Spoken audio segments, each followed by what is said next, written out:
¿La unidad en qué consistía? La unidad, y que se llama unidad porque es la unidad indivisible, son dos coches unidos por un acople fijo, que luego se puede acoplar a otros dos coches por los acoples automáticos, que les hacen ver. Entonces, ¿qué era lo que llevaban dos coches? Pues un coche del otro se distinguía de una cosa muy importante. En uno estaba el compresor para dar aire y alimentar el freno, y alimentar la suspensión neumática, y alimentar las puertas. La apertura y cierre de puertas se hace de forma neumática. Y en el otro lado había un componente que era el motor generador. En aquella época todavía no había convertidores que te convierten la continuas, o sea, equipos fijos que te convierten la corriente continua en alterna. Entonces lo que había era un motor que movía un alternador, y de ese alternador luego se sacaba corriente rectificada que alimentaba a las baterías y corriente en alterna que alimentaba a otros equipos. Entonces, esa es la diferencia de una unidad respecto a otra. El aire y el suministro de energía eléctrica. La alimentación era 600 voltios de corriente continua, como es el metro, excepto en otras líneas que se ha modificado y ya tiene otras tensiones. Y eso era la unidad. Y la unidad en sí se llama siempre en el ferrocarril a lo que es mínimamente independiente, que puede funcionar de forma autónoma. Había una cosa muy interesante. Una pregunta, Juan Luis. ¿En aquella época existía algún método para almacenar o grabar lo que estaba pasando en el tren? No, no había caja negra todavía. Después ya se incorporó la caja negra, que es un elemento muy curioso, porque se ven muchas cosas, aparte de lo que afecta a la seguridad, se ven cosas muy curiosas de que lo que va el tren, que inclusive te sirve para hacer mantenimiento no preventivo, sino predictivo. Claro.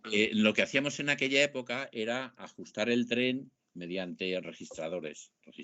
Teníamos un registrador de fibra óptica, y con ese registrador registrábamos pues la evolución del tren y diversos elementos pues de freno, de tracción, etcétera, etcétera. Pero se quedaba registrado en un papel, que era lo que guardábamos. Eso era lo que utilizaba, porque lunes y miércoles, cuando empezamos a hacer ya pruebas de ATP y de ATO, los lunes y los miércoles por la noche nos dejaban explotación, nos dejaba un tramo de línea 7, y en ese tramo estábamos solamente con un tren. Y con ese tren grabábamos todo lo que hacíamos y se quedaba registrado todo lo que sucedía. Pero os quería hablar de un equipo muy interesante que se montó ya en las cocheras de Canillejas, que era el torno en foso. Las ruedas cada X tiempo necesitan ser reperfiladas porque se desgastan.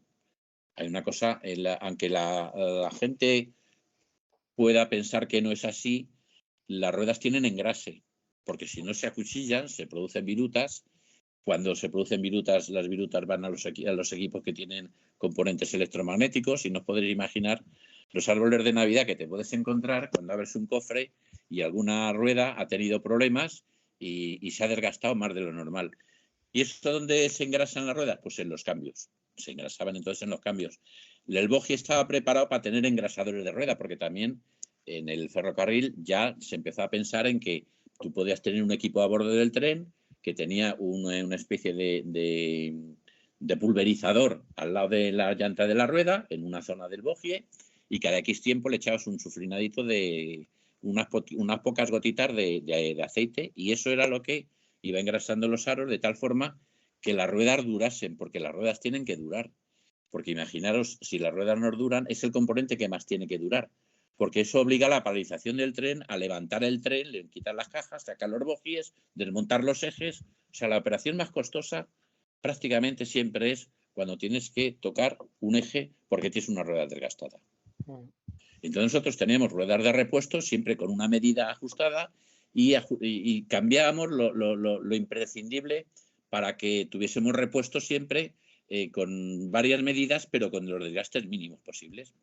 Y había una cosa una instalación que es el torno en foso. El torno en foso es que el tren, sin necesidad de desmontar el eje, pasa por encima de una instalación que está hundida en el suelo, y que te permite, tiene una vía que luego, cuando se sujeta el tren, las ruedas del tren se sujetan en una especie de rodillos, se quita la vía y lo que se hace es reperfilar la rueda. Reperfilar la rueda es pasar una cuchilla siguiendo un perfil ideal y comer pues 1 milímetro o 2 milímetros como mucho a la rueda.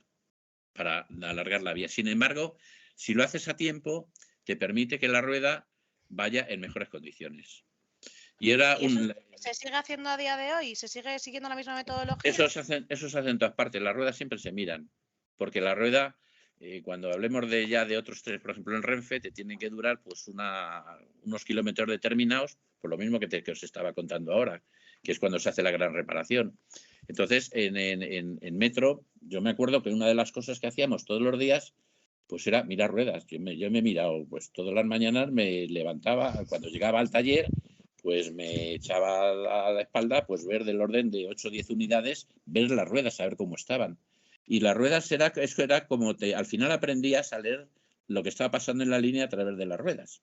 Es como los indios cuando van siguiendo las pisadas de algún americano que ha entrado por su sitio, por el bosque. Pero era muy interesante, porque veía si los engrasadores estaban estaban bien ajustados o no estaban bien ajustados. Había veces que venía un poco de suciedad y que subía por la pestaña. La pestaña es la parte alta de la rueda. Ya sabéis que la rueda tiene una pestaña, tiene una zona alta y luego tiene una zona cónica con doble inclinación. Bueno, pues eso lo que se hacía era en el torno en foso, con una inmovilización muy baja en cuanto a estadía, porque estaba muy poquito, pues cada X tiempo, cuando el tren hacía falta o cuando le tocaba, pues se reperfilaba la rueda.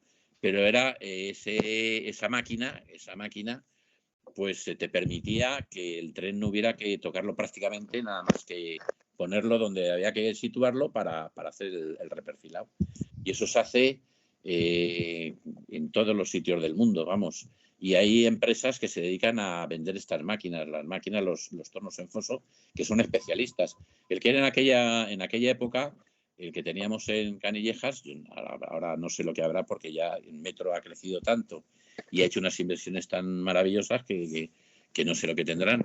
Pero en aquella época era un Hegensight que funcionaba muy bien, la verdad es que muy bien. Incluso yo estuve dando un curso de plaquitas porque se ponía en el portabrocas, por decir, por llamarlo de alguna forma. Era un soporte que tenía una plaquita que tenía 4 posiciones, porque según se iba desgastando, y era la que se utilizaba para reperfilar la rueda. Y era en material sinterizado. Lo hacía una empresa sueca que se llama Sandvik. Estuve dando un cursillo con los de Sandvik y esto es una cosa muy curiosa porque se hacía a través de polvo de acero, prensado con unas altos esfuerzos y con unas altas temperaturas. Y eso se llama material sinterizado. Entonces, estas plaquitas que se utilizan en todos los tornos en foso hoy día, pues es lo que se suele utilizar. Pero te sorprende, porque el salto grande fue que el tren no necesitaba desmontar los ejes para atornillar las ruedas, que era lo que se hacía en los otros sitios. Bueno, después de todo este tema del mantenimiento digamos, de las visitas de seguridad y de las revisiones de los 45.000 kilómetros, ahora ya se estarán haciendo otras cosas, porque Metro ha mejorado infinitamente. O sea, es una empresa que se ha gastado en tecnología una barbaridad, en I+D+I, tiene unos equipos impresionantes. Si vais al nuevo taller que hay en Canillejas, al taller central, alucináis en colores. Y pasamos ya a lo que era el ATP y el ATO. Y entonces el ATP, estos equipos, pues son equipos que comparan la velocidad del tren, porque tienen un tacogenerador en un eje, en el eje delantero, y luego en la parte de los extremos del tren tiene unas antenas. Y esas antenas leían una información que se lo mandaban los carriles.